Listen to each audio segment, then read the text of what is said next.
에스겔 39장 21절부터 우리 25절까지 다 같이 합독해 보겠습니다. 내가 내 영광을 여러 민족 가운데에 나타내어 모든 민족이 내가 행한 심판과 내가 그 위에 나타낸 권능을 보게 하리니 그날 이후에 이스라엘 족속은 내가 여호와 자기들의 하나님인 줄을 알겠고 여러 민족은 이스라엘 족속이 그 죄악으로 말미암아 사로잡혀 갔던 줄을 알지라. 그들이 내게 범죄하였으므로 내 얼굴을 그들에게 가리고 그들을 내 원수의 손에 넘겨 다 칼에 엎드러지게 하였으되 내가 그들의 더러움과 그들의 범죄한 대로 행하여 그들에게 내 얼굴을 가리웠었느니라. 그러므로 주 여호와께서 이같이 말씀하셨느니라. 이제 내 거룩한 이름을 위하여 열심을 내어 야곱의 사로잡힌 자를 돌아오게 하며 이스라엘 곧 온 족속에게 사랑을 베풀지라. 아멘. 여러분 주보를 보시면요, 33장부터가 예루살렘 회복을 예언하는 내용이 되겠는데, 성민의 회복을 약속하시고 그리고 또 성전을 회복하셔서 온전한 회복을 이루시겠다고 하는 그런 약속의 말씀이 되겠습니다. 자, 회복하실 때에 하나님이 무슨 목적으로, 동기는 무엇이고 목적은 어디 있고 결과는 어떻게 되는가를 오늘 본문에서 잘 증거하고 있습니다. 동기라고 한다면 내가 내 영광을 여러 민족 가운데에 나타내어 모든 민족이 내가 행한 심판과 내가 그 위에 나타낸 권능을 보게 하겠다. 하나님이 당신의 영광을 나타내어 보여주시겠다. 이걸 이제 계시라고 그러죠. 하나님 자기 영광을 계시하기 위한 목적에서 이렇게 하시겠다. 그날 이후에, 자, 그렇게 되어지면 그 말이죠. 회복이 되어지면 그날 이후에 이스라엘 족속은 내가 여호와 자기들의 하나님인 줄을 알겠고, 하나님이 이렇게 약속하신 말씀대로 이루어 주시면 자기 백성들, 언약 자손들은 하나님이 바로 우리의 하나님이시구나, 우리에게 약속하시고 약속대로 이루시는 여호와시구나 라는 사실을 알겠고, 그리고 23절은 여러 민족은 이스라엘 족속이 그 죄악으로 말미암아 사로잡혀 갔던 줄을 알지라. 이스라엘이 왜 저렇게 됐었을까? 하나님이 저렇게 돌보시는 저 백성이 어쩌다가 저렇게 망했을까를 저 이방인들도 알게 될 것이다. 그들은 바로 하나님 앞에 범죄해서, 그래서 하나님이 징계 차원에서 그들을 멀리 보낸 것이다. 진짜 미워서가 아니라 그들을 바로 잡으려고, 바로 고쳐주려고 그렇게 하신 것이다 라는 사실을 알게 될 것이다, 그 말이죠. 그러니까 하나님이 자기를 계시하실 때 자기 백성들에게만 알게 하는 게 아니고요, 이방인들까지 알게 해요. 알게 하는데, 자기 백성들은 어찌 보면 올바로 알고 회개하고 하나님께로 돌아서게 하고요, 이방인들은 알기는 아는데 좀 목적이 좀 달라요. 어찌 보면 자기들 보고 싶은 대로 보겠지요. 그러다 보니까 하나님인 것은 인정하지만 그 하나님을 자기들의 하나님으로는 인정을 못하는 거죠. 그러다 보니까 결국 구원에는 이르지 못해요. 그러니까 하나님이 계시한다고 해가지고 다 구원에 이르는 건 아니고요, 자기 백성들은 올바로 깨달아 알아서 믿고 구원에 이르게 될 것이고, 하나님이 택한 백성이 아니라면 하나님이 여호와인 줄까지는 알겠는데 자기들의 하나님으로는 못 믿어요. 그러다 보니까 굉장히 두려운 하나님이구나, 무서운 하나님이구나, 하나님은 죄에 대해서는 용서하지 않는 분이구나, 이 정도로 아는 거죠. 그러니까 두려운 하나님으로 알면 그 사람은 하나님께로 다가오는 게 아니에요. 원래 개 같은 거, 고양이나 개 이렇게 어디 구렁텅이에 빠져가지고 이제 다 죽게 된 거를 살리려고 이제 동물 그 애호단체에서 가가지고 살리려고 하면요. 그놈이 자꾸 도망을 가요. 저들 살려주려고 가는데도 도망을 가요. 왜냐하면 사람에 대한 굉장히 두려움이 있어요. 그래가지고 저 사람이 나를 살려줄 거다라고 믿는 게 아니고 저 사람은 무서운 사람이야. 그러니까 도망가야 돼. 그래서 자기의 어떤 상처를 싸매주고 자기를 치료해 주려고 다가오는데도 무서워가지고 도망을 가는 거죠. 사실 안 믿는 사람들에게 있어서의 하나님은 두려운 존재예요. 두려운 존재이기 때문에 뭐 객관적으로 사실은 객관적으로 잘 알지도 못하지만은 설령 안다고 해도 두려움에 공포에 떨지 하나님께로 나와서 죄를 회개하고 구원에 이르지는 못해요. 이 차이가 있어요. 그래서 우리가 하나님을 알 때 바르게 깨닫고 우리가 하나님께로 나아갈 수 있다는 거 굉장히 이거는 복받은 사람만의 특권이기도 해요. 그래서 자기 백성들에게도 자기들의 하나님인 줄을 알겠고 이방인들에게도 하나님인 줄은 알게 할 것이다. 그러나 그 하나님은 정말 구원의 하나님까지는 잘 모른다. 어찌 보면 죄 때문에 이렇게 하시는구나. 무서운 분이구나. 이 정도로 알게 될 것이다. 내가 그들의 더러움과 그들의 범죄한 대로 행하여 그들에게 내 얼굴을 가리웠었느니라.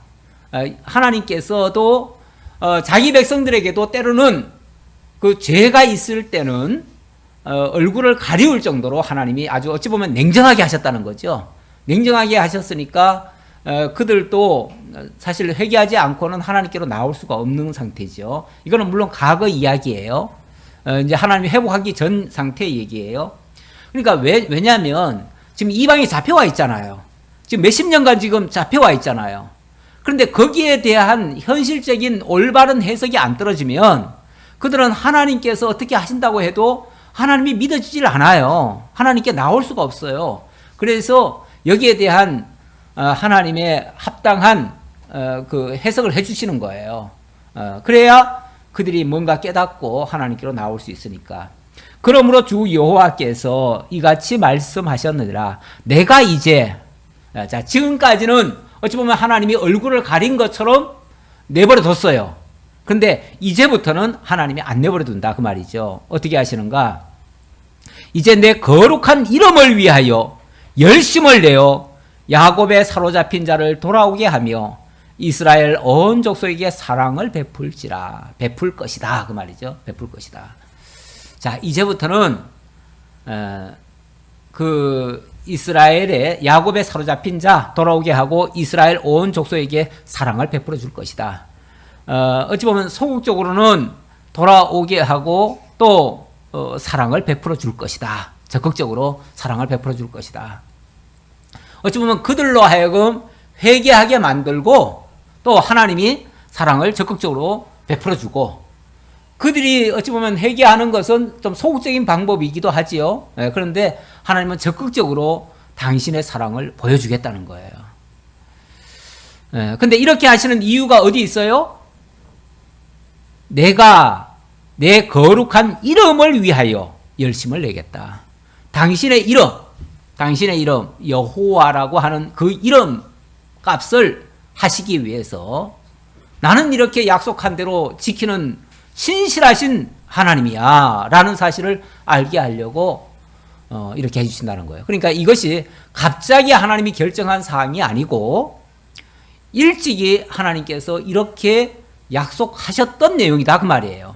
그래서 하나님이 자기 이름을 여호와로 증명하는 데 대해서는 하나님이 약속하신 대로 이루어 주셔야 돼요. 그런데 이렇게 하시는 일은 갑자기 되어지는 게 아니라 벌써 수십 년 전에 하나님이 약속하신 대로 된 거예요.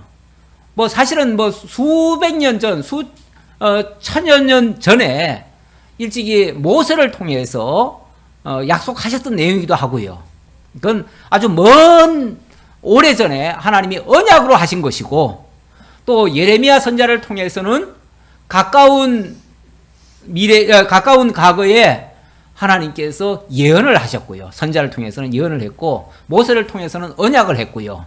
이렇게 언약하시고 예언하시고 그대로 이루셔서 하나님이 약속대로 이루시는 여호와라는 사실을 증거함으로써 당신의 이름이 거룩히 여김을 받도록 우리 하나님 어떤 일을 통해서도요, 당신의 거룩함이 훼손되지 않도록 하십니다.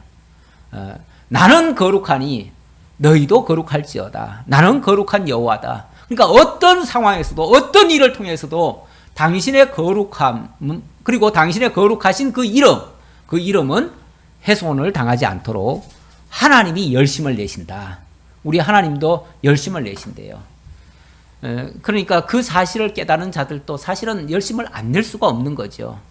우리 가끔 좀 방종하시는 분들이 뭐 하나님이 다 하시는데 뭐 우리가 할 거 있나? 어차피 하나님이 뜻대로 되실 건데 뭐 우리가 뭐 열심 낸다고 되나? 이래가지고 열심을 안 내고 그냥 방조, 방임, 그냥 방관 이런 자세로 임하는 경우가 있어요. 그러다 보니까 뭐 예수를 믿는 건지 안 믿는 건지 될 대로 되라 식으로 그냥 자기 편한 대로 좋은 대로 그냥 예수 믿으면 편한 거야, 좋은 거야, 그냥 즐기는 거야, 이렇게 그냥 무슨 자기 즐김의 어떤 대상으로 이 종교 생활을 하는 그런 사람들도 있어요. 없잖아. 있는데 우리 하나님은요, 당신의 그 성실하심, 거룩하심, 신실하심 이런 것들을 증거하기 위해서 얼마나 열심히 하시는지 몰라요. 우리는 늦어 보여요. 우리는 느려 보여요. 뭐든지 우리는 기도했는데 바로바로 안 들어주니까 굉장히 느린 것 같고 하나님이 응답도 안 하는 것 같고 내 기도를 들으시나 안 들으시나 이렇게 의심을 하지만은 우리 하나님은 열심히 하시는 거예요. 열심히 하시는데 다만 그것이 뭐 아무 때나 기도한다고 즉각 들어주시는 게 아니고 당신이 정한 뜻에 따라서 때에 따라서 하시니까 우리가 생각할 때는 늦어 보이는 거죠. 그러나 뭐 항상 말씀드렸듯이 즉각 일처리 하는데 목적이 있는 건 아니에요, 절대. 좀 시간이 걸리더라도 하나님이 얼마나 거룩하고 깨끗하고 의롭고 정직하게 신실하게 하시느냐가 중요한 거죠. 그게 드러난다면 하나님이 하시는 일은 충분히 역할을 하시는 것이다. 그들이 그 땅에 평안히 거주하고 두렵게 할 자가 없게 될 때에 부끄러움을 품고 내게 범한 죄를 뉘우치리니. 자, 그런데 여기 보니까 그들이 그 땅에 평안히 거주하고 두렵게 할 자가 없게 될 때에 부끄러움을 품고 내게 범한 죄를 뉘우치겠다. 그러니까 먼저 뉘우쳐야, 먼저 회개해야 평안하게 해주고 회복해 주겠다는 얘기인가요? 아니면은 먼저 하나님이 평안하게 해줄 테니까 회개한다는 얘기인가요? 뭐 잘은 모르겠지만 저하고는 두 번째 같아요. 그렇죠? 예, 우리 하나님이 먼저 하신다는 얘기예요. 우리 하나님이 먼저 해가지고 그걸 깨달은 자들이 뭐 하도록? 뉘우치도록, 회개하도록 이렇게 한다는 거죠. 우리 하나님은 뭐 어찌 보면 미련하고 어리석은 우리들한테 먼저 요구하시는 게 아니에요. 하나님이 먼저 하시면서 일깨워 가지고 뉘우치게도 하고 하나님께로 다가오게도 하고 이렇게 하는 거예요. 사실은 그 아까 동물 비유를 들었는데 동물이 정말 자기를 사랑하는 줄을 알지 못하면 다가오지 않아요, 절대. 우리 애기들도 마찬가지예요. 그 애기들 부모가 어른이 또는 상사가 자기를 사랑하고 자기를 위하는 줄 모르면요, 의심부터 해요. 의심부터 하고 거부부터 하고 다가오는 자체가 부담스러워요. 네. 그래가지고 뭐 잘해주려고 다가가도 절대 선의로 받지를 않아요. 그런데 언제 그거를 선의로 받고 다가올 수 있느냐 하면 깨달아야 돼요. 진짜 뭔가를 정말 나를 위해서 뭘 해주는구나, 진짜 나를 위하는구나 라는 사실이 깨달을 때 비로소 내 마음이 요만큼 삐죽히 열려요. 그것도 확실하게 열리는 것도 아니고 반신반의하면서 살짝 열리죠. 그러다가 여차하면 또 닫으려고 도망가려고. 우리는 항상 이렇게 기회를 엿보고 있어요. 언제나 주님 앞에 푹 안기는 게 아니고 언제나 내 갈 길 한쪽으로 피해 도망갈 길을 열어놓고 그리고 삐죽이 내다보고 주님이 날 부르시나 안 부르시나 그러다가 여차하면 도망가려고 이런 양다리 걸치고 있는 자들이 사실은 우리 모습이기도 해요. 그런데 우리 하나님이 우리를 부끄럽게 하신대요. 이스라엘 백성들을 부끄럽게 하신대요. 부끄럽게 해야 회개라는 걸 하지요. 회개라는 게 무슨 의무감에서 하는 겁니까? 이거 안 하면 너 죽인다. 그러니까 안 죽으려고 발버둥 치는 겁니까? 그게 아니고요. 회개라고 하는 건 진짜 마음속에 잘못됐다는 걸 뉘우칠 때 비로소 나오는 거예요. 우러러 나오는 거예요. 그냥 눈물이 쏟아지는 거예요. 정말 내가 얼마나 어리석었구나, 얼마나 미련했구나, 얼마나 바보 같았구나. 이게 정말 그분의 진심을 알 때에 비로소 나올 수 있는 거죠. 그래서 부끄러움을 품고 내게 범한 죄를 뉘우칠 것이다. 내가 그들을 만민 중에서 돌아오게 하고 적국 중에서 모아내어 많은 민족이 보는 데에서 그들로 말미암아 나의 거룩함을 나타낼 때라. 언제 그들이 뉘우치고 반성하고 회개하고 돌아오는가? 우리 하나님이 만민 중에서 적국 중에서 대적들 앞에서 보란듯이 이렇게 세우시고 이끌어내시고 이렇게 함으로써 정말 우리 하나님이 얼마나 자기들을 사랑하고 얼마나 자기들을 보호하고 거룩하게 하시느라고 정말 애쓰시고 수고하시고 역사하시고 정말 아까 말씀처럼 열심히 하셨는지를 비로소 느끼게 하겠다. 전에는 내가 그들이 사로잡혀 여러 날에 이르게 하였거니와 후에는 내가 그들을 모아 고국 땅으로 돌아오게 하고 그 한 사람도 이방에 남기지 아니하리니 그들이 내가 여호와 자기들의 하나님인 줄을 알리라. 그 신명기나 레위기인가요? 레위기에도 27장 이하에 보면은 하나님께서 이스라엘 백성들이 율법을 어기고 하나님을 떠날 때에, 하나님을 잊어버릴 때에 하나님이 먼 나라로 쫓겨가게 하겠다고 그래요. 그래서 온 세계에 쫓겨가도록 그렇게 하시겠다. 그래 놓고 그러나 때가 되면 하나님께서 다 불러오시는데 정말 바다 끝에라도 아니면 하늘가에라도 하나님이 직접 가셔서 다 데려오시겠다. 그래서 다 이끌어내시겠다. 이렇게 말씀을 하십니다. 그러니까 하나님이 여기에 무슨 다른 조건이 있는 게 아니에요. 회개해야 먼저 하신다가 아니라 그렇게 해가지고 부끄러움을 느끼고 회개하게 만들겠다는 거예요. 그렇게 우리 하나님이 적극적으로 당신이 우리로 하여금 뭔가 깨닫고 뉘우치도록 그렇게 하시겠다. 그래서 한 사람도 남기지 아니하고 그들을 다 돌아오게 해서 비로소 이 하나님이 바로 우리의 하나님 여호와시구나, 이렇게 깨닫게 하겠다. 내가 다시는 내 얼굴을 그들에게 가리지 아니하리니 이는 내가 내 영을 이스라엘 족속에게 쏟았음이니라. 주 여호와의 말씀이니라. 자, 그렇게 하신 이후에는 다시는 하나님이 얼굴을 가리지 않으시겠대요. 외면하지 않겠다는 거죠. 왜냐하면 그들에게 내 영을 쏟았기 때문에 그렇다. 그들 속에 누가 있다고요? 하나님의 영, 바로 성령을 주셔서 하나님의 사람으로 거듭나게 해서 그야말로 그들을 하나님의 성전으로 삼으신 거예요. 성전으로 삼으시니까 하나님이 그들과 동행하시고 함께 하시면서 세상 끝날까지 떠나지 않으시겠다. 우리 주님께서, 우리 주 예수 그리스도께서 부활 승천하실 때에 제자들이 말렸죠. 죽지 마시라고. 처음에는 죽지 말라고 그러고 나중에는 가지 마시라고 그랬죠. 그랬더니 예수님 뭐라고 그래요?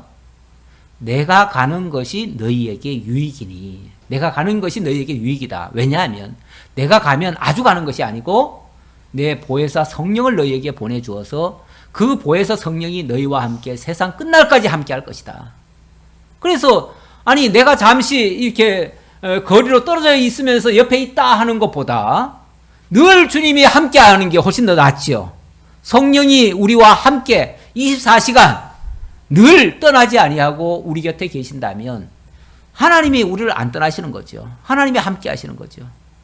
그보다 더 좋은 정말 복이 어디 있어요. 그게 가장 큰 복이죠. 이렇게 해주시겠다라는 약속의 말씀이에요. 그러니까 이것이 물론 문자적으로 말하면은 실제 이스라엘 나라 백성들 그렇게 회복해서 구원해 주시겠다라고 하는 말씀이기도 하지만 사실은 거기서 머물지는 않지요. 왜냐하면 이 에스겔 자체가 거기서 끝나는 건 아니고요. 장차 메시아를 통해서 온전한 회복을 이루고 온전한 하나님의 나라를 완성하실 것까지를 예언하고 있거든요.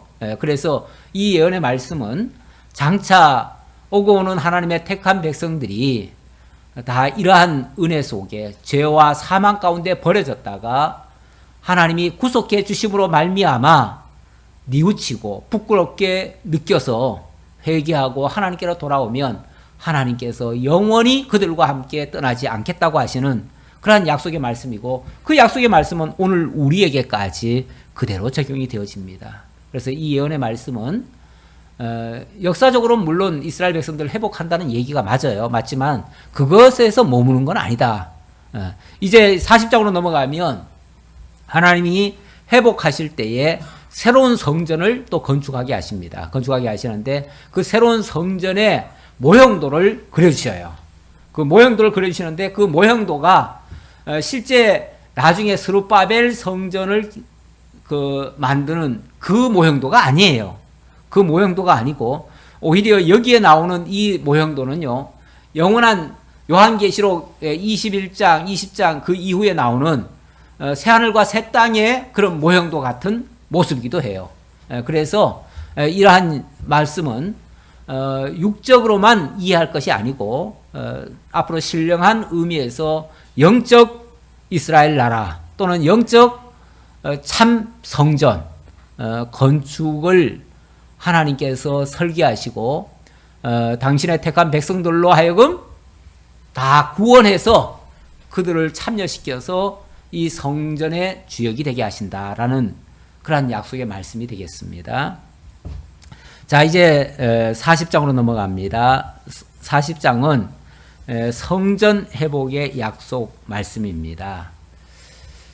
자, 이스라엘 백성들 먼저 성민을 회복하시고요, 성전을 회복하고, 그리고 이제 나라를 이제 그렇게 해서 온전하게 회복하신다는 얘기예요. 회복하신다는 얘기인데, 자, 40장부터는 그 회복의 중심에 성전이 있습니다. 실제 이스라엘에 있어서 그들 이스라엘 그 공동체 총회, 그 총회의 중심에는 항상 성전이 있습니다. 성전이 있고 그 성전의 한 중앙에는 또 하나님의 말씀 법궤가 있고요. 그래서 그곳에는 바로 하나님의 임재가 있는 곳이고, 하나님과 이스라엘 백성들은 그 성전을 중심으로 해서 하나의 일체가 되어지는 그런 모습입니다. 그래서 이스라엘 백성들에게 있어서 성전이라고 하는 것은 굉장히 중요한 요소지요.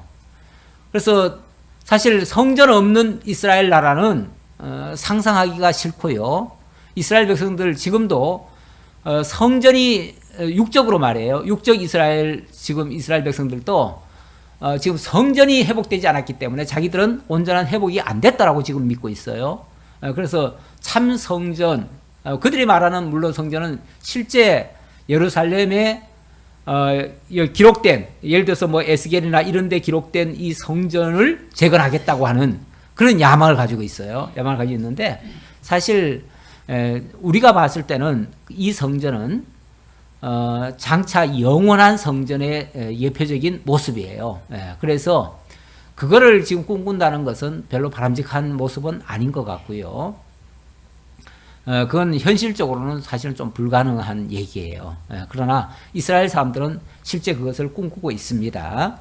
자, 40장에서는 이제 성전을 재건한다는 얘기인데, 먼저 성전 회복의 이상을 보여줍니다. 성전이라고 하는 것을 회복하는데 먼저 환상 가운데서 그 내용을 보여줘요. 설계도를 보여줘요. 보여주는데, 먼저 40장의 내용은 성전 회복 가운데에 이 외곽을 청량해서 알려주는 그런 내용이 되겠습니다. 성전의 큰 테두리죠.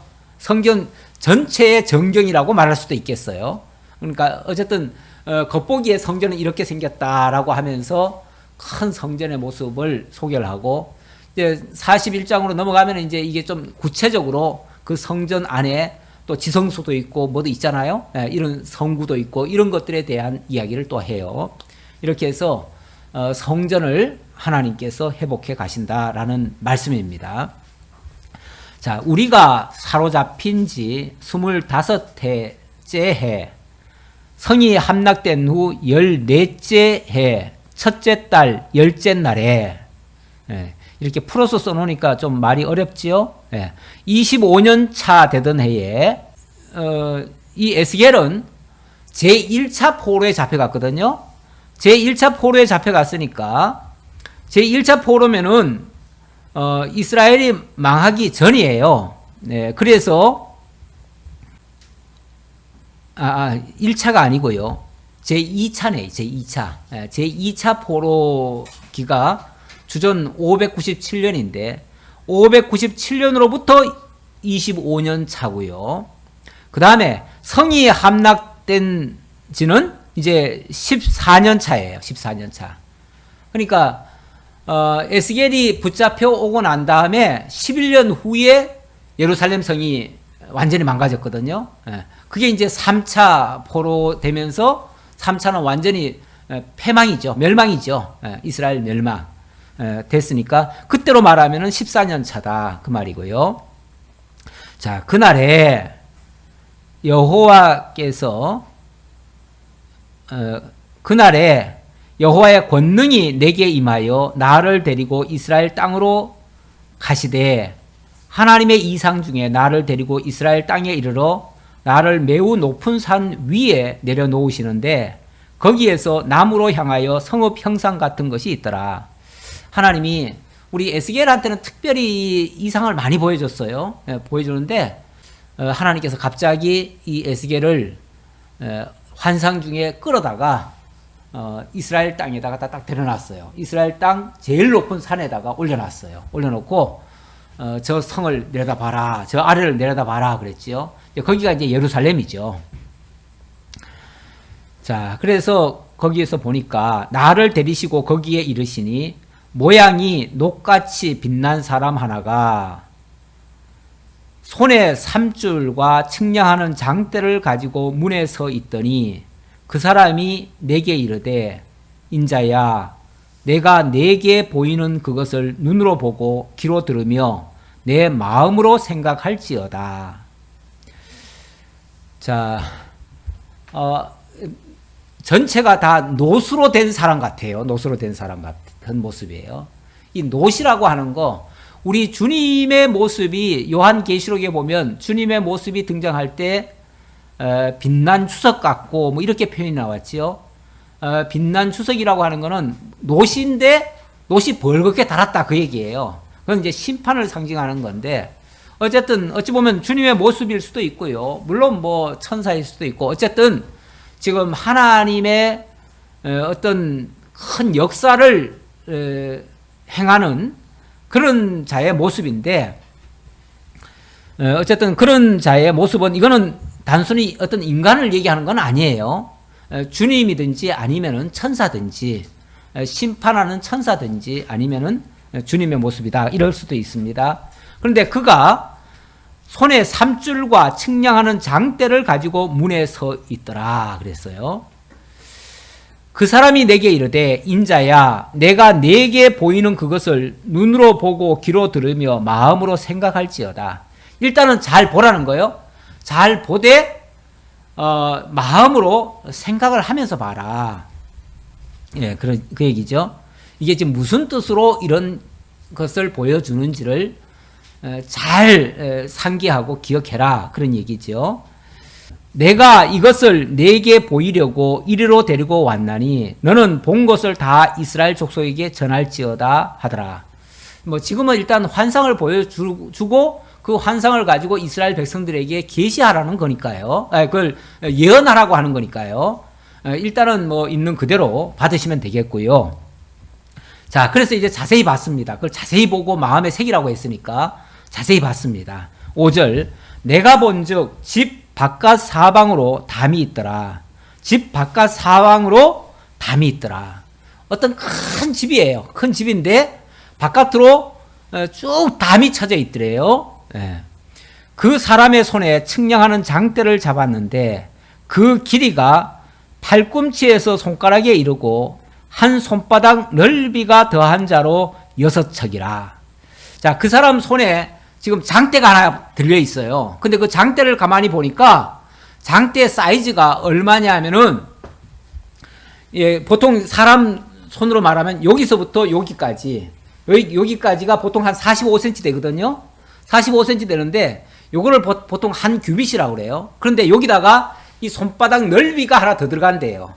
더 들어가니까 여기 손바닥 넓이가 한 10cm 돼요. 그러면 이게 한 55cm가 돼요. 그렇죠. 여기서 여기까지. 예. 이거는 이제 사실 일반 규빗이 아니에요. 일반 규빗은 지금까지 여러 규빗 얘기가 나왔잖아요. 그런데 일반 규빗은 전부 다 45cm예요. 그래서 계산할 때 다 45cm인데 여기는 지금 45cm에다가 이 손이 더 있대요. 요 손 한 바닥이 더 있대요.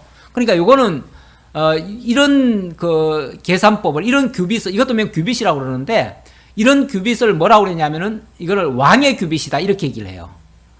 그래서 이게 왕이나 또 성전이나 또는 어떤 아주 특수한 데 사용되는 것을 왕의 규빗을 쓴다고 그래요. 그래서 이거는 일반 규빗과는 좀 계산법이 좀 다르다.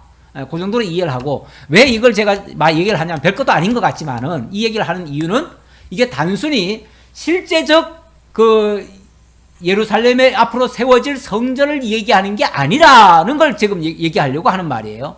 만약 그걸 얘기할 것 같으면 일반 규빗으로 얘기를 해야 돼요. 그런데 일반 규빗이 아니고 이거는 왕의 규빗이, 그러니까 특별한 규빗이다 그런 얘기예요. 그렇게 일단 이해를 하시고요. 그런데 이렇게 된, 여기 이제 55cm라고 된다 그랬잖아요. 그런데 요것이 여섯 규빗이라고 그랬죠. 6척이라고 그랬죠. 6척. 예. 요걸 6개, 요 상태가 6개면은 예를 들어서 55 곱하기 6이면 어떻게 되죠? 330이 되죠. 330이면 3m 30이라는 거예요. 우리 자로 따지면은 한 11자 정도 되는, 그러니까 3m 30이에요. 3m 30이면요, 우리가 보통 아파트 한 층 높이가 한 3m 30 정도 돼요. 그러니까 아파트 한 층 높이 정도의 장대를 가지고 있더라 그 말이에요. 그러니까 이 사람이 뭔가를 재는데 아파트 한 층 높이의 장대를 가지고 이 성전을, 이게 성전이에요. 성전인데 성전 테두리예요. 근데 그 성전 테두리를 그걸로 재더라 그 말이죠. 그 담을 측량하니 두께가 한 장대요, 높이도 한 장대며, 두께도 한 장대고 높이도 한 장대래. 그러니까 두께도 굉장히 두껍죠. 두껍고 그 다음에 높이도 두껍고, 그러니까 그 속에 뭔가 자꾸 이렇게 돼 있는 거예요. 그냥 똑같이 이렇게 돼 있는 거예요. 사각지게 똑같이 돼 있는데, 그가 동쪽을 향한 문에 이르러 층계에 올라 그 문의 통로를 측량하니 길이가 한 장대요, 그 문 안쪽 통로의 길이도 한 장대며. 네, 제가 그림을 그리더라도 정확한 건 아니에요. 그냥 대략이에요. 대략. 네, 대략인데 그냥 감이라도 잡으시라고.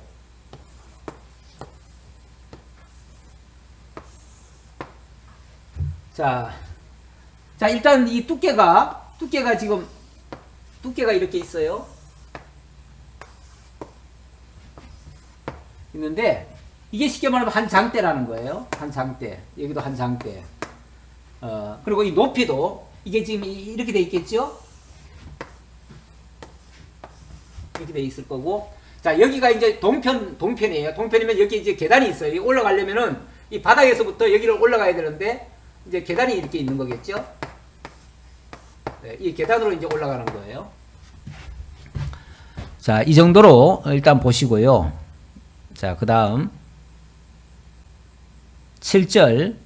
그 문간에 문지기 방들이 있는데 각기 길이가 한 장대요, 너비가 한 장대요, 각 방 사이 벽이 5척이며 문 안쪽 문 통로의 길이가 한 장대요, 그 앞에 현관이 있고 그 앞에 안문이 있으며. 복잡하죠? 근데 뭐 사실은 뭐 이걸 다 알 이유는 솔직히 말해서 없어요. 없는데 어쨌든 자 올라갑니다. 계단으로 올라가서 보니까 이 지금 높이가 지금 한 장대라고 했고 또 여기에 쉽게 말하면 이렇게 사각지게 돼 있어요. 똑같아요. 똑같은데 다 한 장대씩이에요. 다 한 장대씩. 높이도 한 장대. 다 장대고 또 요 방과 방 사이는 5척이래요. 이건 6척인데 이거는 5척이래요. 방과 방 사이는 쉽게 말하면 어떤 골목이겠죠. 예, 통로겠죠. 통로는 5척. 5척이면은 이거는 6척이고 그보다는 조금 좁은데 자관 통로는 조금 더 좁은데 어쨌든 그렇게 돼 있더라. 자, 이렇게 방방이 있는데 그 방 안에는 문지기 방들이 있더라. 그러니까 6척이면요. 3m 30씩 있으면은 11자 방이에요. 우리 지금 보통 안방들이 대체적으로 11자 방 정도 되지요. 11자, 12자. 뭐 조금씩 큰 사이즈는 있지만은 대략 그 정도다 생각하시면 돼요. 그렇게 뭐 크지는 않은데 그 정도의 방들이 쭉 있더라. 그 얘기예요. 앞문의 현관을 또 측량하니 8척이요. 그 문 벽은 2척이라. 그 문의 현관이 안으로 향하였으며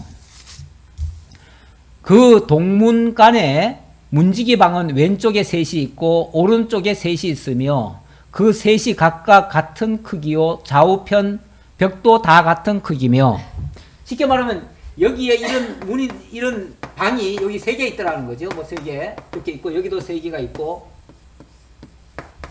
이렇게 있더라는 얘기예요. 맞을지 틀릴지 몰라도 상관없어요. 그냥 대략 계산하시면 돼. 대략 보시면 돼요. 예. 또 그 문 통로를 측량하니 너비가 10척이요 길이가 13척이며 방 앞에 칸막이 벽이 있는데 이쪽 칸막이 벽도 한 척이요 저쪽 칸막이 벽도 한 척이며 그 방은 이쪽도 6척이요 저쪽도 6척이며 그가 또 그 문간을 측량하니 이 방 지붕가에서 저 방 지붕가까지 너비가 25척인데 방문은 서로 반대되었으며 그러니까 방문이 서로 마주하고 있다는 얘기겠죠. 그리고 아마 이쪽이 25척 이쪽이 25척 그렇게 돼 있다는 얘기가 있고요. 바깥문 통로에서부터 앞문 현관 앞까지 50척이며 자 이렇게 보니까 25척 하니까 50척 50척이 되고요. 문지기 방에는 각각 닫힌 창이 있고 문 안 좌우편에 있는 벽 사이에도 창이 있고 그 현관도 그러하고 그 창은 안 좌우편으로 벌려 있으며 그 문 벽 위에는 종려나무를 새겼더라. 자관 뭐 말은 복잡한데요. 아마 요거를 설계사가 설계를 제대로 한다면은 뭔가 그림이 나오긴 나올 것 같아요. 근데 우리는 솔직히 그 도면 그러나도 잘 못 봐요. 사실 제가 나오기 전에 제가 한번 그림을 봤거든요. 봐도 지금 제가 잘 못 그리겠어요, 솔직히. 그래서 제가 프린트를 해가지고 그대로 옮길까 했는데 또 오늘따라 프린터도 안 돼요. 그래서 그림은 내가 포기하고 자관 대략 이렇게 생겼더라 정도로 보시면 되겠습니다. 어차피 이게 실제 나중에 스룹바벨 성전이 이렇게 지어졌다는 얘기는 아니에요. 스룹바벨 성전이 이렇게 못 지었어요. 못 지었기 때문에 이거는 식양은 분명한데 그렇다고 이게 스룹바벨 성전이다 이렇게는 말할 수 없다 그 얘기예요. 그러면 이건 무슨 성전이냐? 이건 이제 결국은 영적인 나중에 신령한 성전 아니면 영원한 성전에 대한 하나의 상징적인 표현이다. 이렇게밖에는 이해할 수가 없어요. 그래서 정확하게는 우리가 알 수가 없다. 그 정도로 말씀드립니다. 그가 나를 데리고 바깥뜰에 들어가니 뜰 삼면에 박석 깔린 땅이 있고 그 박석 깔린 땅 위에 여러 방이 있는데 모두 30이며 이게 뺑뺑 돌아가면서요. 이게 방들이 여기 다 있어요. 그래서 어떤 교회를 가니까 어떤 교회들은요. 예배당 안에 본당이 있고 본당 가쪽으로 방들을 쫙 만들어 놨어요. 물론 그 방들은 다 기도구울처럼 그래서 기도실을 다 만들어 놨더라고요. 물론 뭐 거기에 뭐 창고도 만들고 뭐도 만들고 만들었겠지요. 만들었는데 이거는 어찌 보면 성전의 이게 외곽이에요, 외곽. 외곽을 지금 측량하는 거고, 이 안에 성전이 또 있어요, 이렇게. 성전이 있을 겁니다. 성전이 있고, 이 안에 지성소가 있고, 성소가 있고, 이게 이제 안뜰이고, 이게 이제 바깥뜰이고, 뭐 이렇게 되겠죠. 이게 이제 구약의 성전의 대략 모습이에요. 모습인데, 사실은 솔로몬 성전도 이렇게 생기지는 않았어요. 그러나 대략은 유사하다, 비슷하다. 큰 틀에서는 뭐 사실 여기 핵심은 이런 것들은 외곽이라고 하는 거는 솔직히 필요에 따라서 쓰는 거 아니에요? 필요에 따라서 쓰는 거고, 진짜 하나님과의 만남은 이 외곽은 아니에요. 외곽에서는 상관없고요. 이 안에 성소, 지성소, 여기가 하나님 만나는 장소죠. 만나는 장소고, 이 안에 이제 그 제사장들이 있잖아요. 제사장들이 거하니까 제사장들이 여기 문지기도 있고 뭐 제사장들이 뭐 여러 방들이 많이 필요해요. 제사장들이 써야 되니까. 어쩌면 그런 방들이에요. 그 정도로 이해하시면 되겠습니다. 여기에 뭐 여러 가지 성전에 필요한 것들을 그 안에다가 넣어놓기도 하지요. 18절 봅시다. 그 박석 깔린 땅의 위치는 각 문간의 좌우편인데 그 너비가 문간 길이와 같으니 이는 아래 박석 땅이며 그가 아래 문간 앞에서부터 안뜰 바깥 문간 앞까지 측량하니 그 너비가 100척이며 동쪽과 북쪽이 같더라. 이 100척이라는 말은 여기 끝에서부터 여기 끝까지 이게 이제 100척이라는 거예요. 그러니까 뭐 여기까지 50척이고 여기에 이제 아마 25척, 25척, 25척, 25척 아마 그렇게 되는 것 같아요. 그래서 50척 얘기하고 100척이고. 그리고 이게 북편에도 똑같더라 그 말이에요. 뭐 사이즈 장방이 똑같으니까 사실은 뭐 북쪽도 똑같고 남쪽도 똑같고 다 똑같죠. 다 100척이에요. 우리 오늘 오전에도 하나님께서 14만 4천, 1만 2천씩 딱딱 곱하기 해가지고 아주 정수로 그렇게 만들어 놨잖아요. 뭐 우리 하나님이 하시는 거 보면요, 그냥 딱딱 맞춰요. 딱딱 맞추는데 실제 모습이 그런가? 실제 그 솔로몬 성전도 그렇고 나중에 스룹바벨 성전도 그렇고 그 성전 나중에 모양 보면요, 실제 그 만들어진 그 모양을 보면 이 바깥들이 다 틀려요. 제멋대로 생겼어요. 어찌 보면 생긴 대로 그냥 만든 거예요.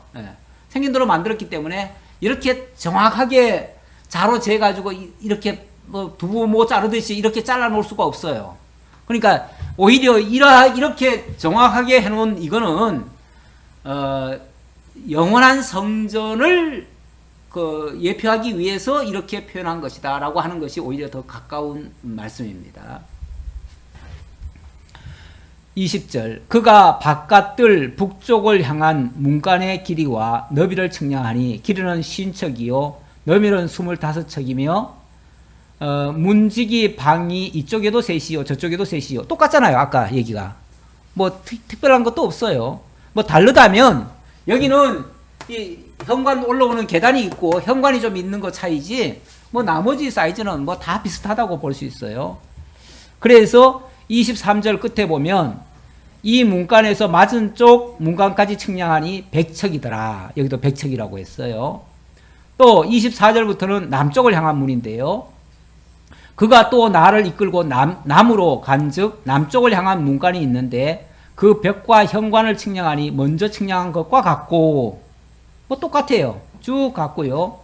그 다음에 뭐 50척이고 문간의 길이는 50척이고 너비는 25척이고 또 쭉 가다가 27절에 보면 안뜰에도 남쪽을 향한 문간이 있는데 그가 남쪽을 향한 그 문간에서 맞은 쪽 문간까지 측량하니 100척이더라. 똑같죠? 그 다음 28절 그가 나를 데리고 그 남문을 통하여 안뜰에 들어가서 남문을 통하여 안뜰에 들어가서 그 남문의 너비를 측량하니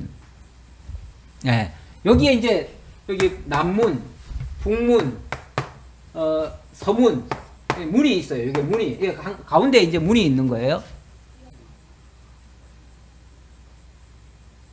그거 봅시다. 뭐 대략 그 비슷하지요? 뭐 달라요? 그냥 이게 동문, 남문, 북문 뭐 이렇게 들어가고 여러 가지 지금 깔려 있다 이런 얘기예요. 바닥은 박석이 깔려 있고, 예.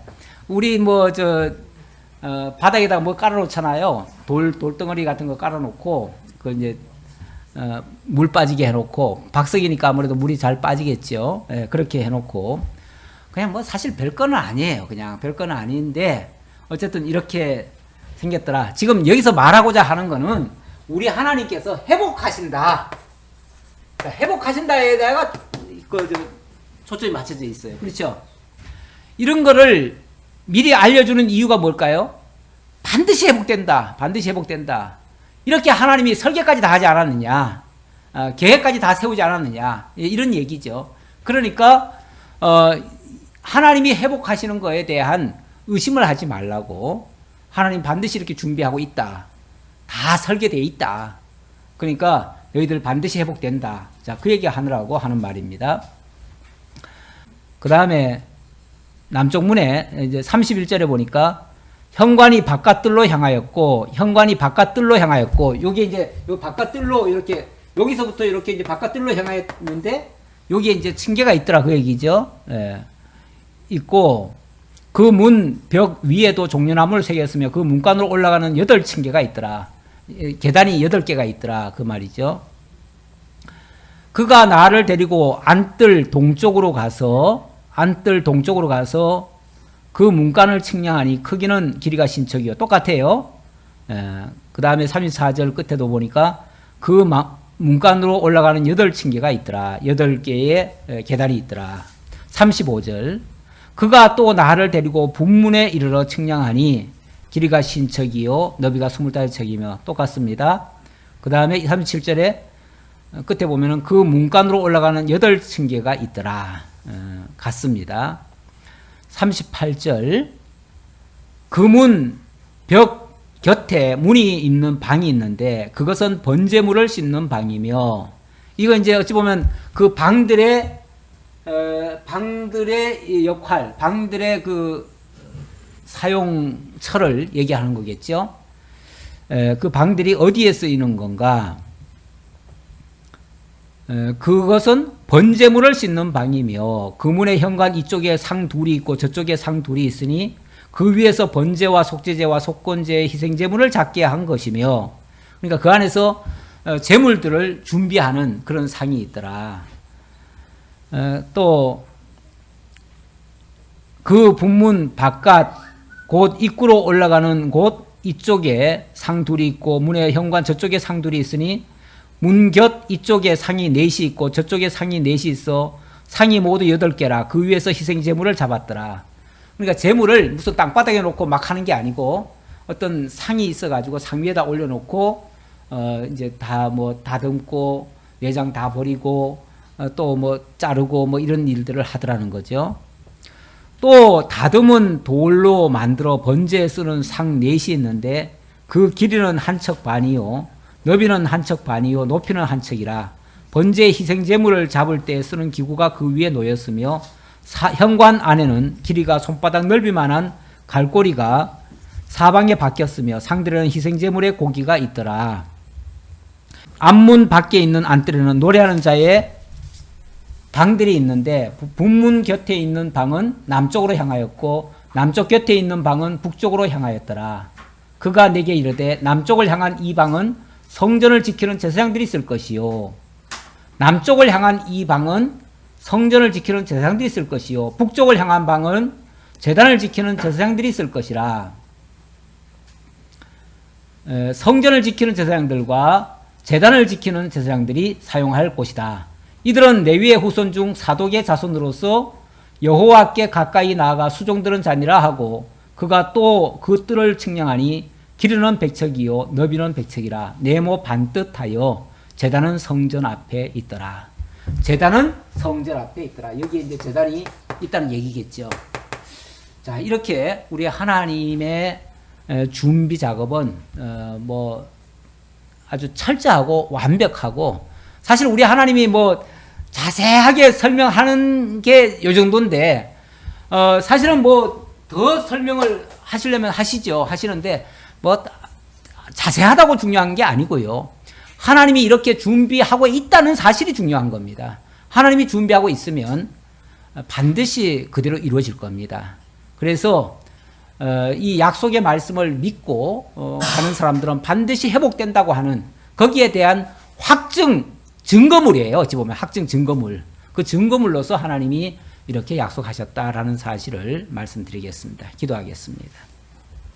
우리 하나님 감사합니다. 오늘도 저희들에게 회복을 약속하시며 그 구체적인 내용까지 알게 해주셔서 회복하신 이후에는 반드시 성전을 건설하고 정말 하나님이 함께 하실 것을, 영원히 함께 하실 것을 약속해 주셨습니다. 이 약속을 믿고 오늘 우리도 살아갑니다. 하나님 약속하신 것은 그 당시 사람들만이 아니라 오늘 우리에게까지 약속하신 것을 믿고, 아버지 하나님, 영원한 성소에서 영원히 우리와 함께 하실 하나님이신 것을 믿고, 그 하나님이 바로 우리들의 하나님이신 것을 믿고 경외합니다. 그 믿음으로 이 거친 세상 승리하며 살아갈 수 있는 저희 모두가 되게 하옵소서. 감사드리옵고 예수님의 이름으로 기도하옵나이다. 아멘.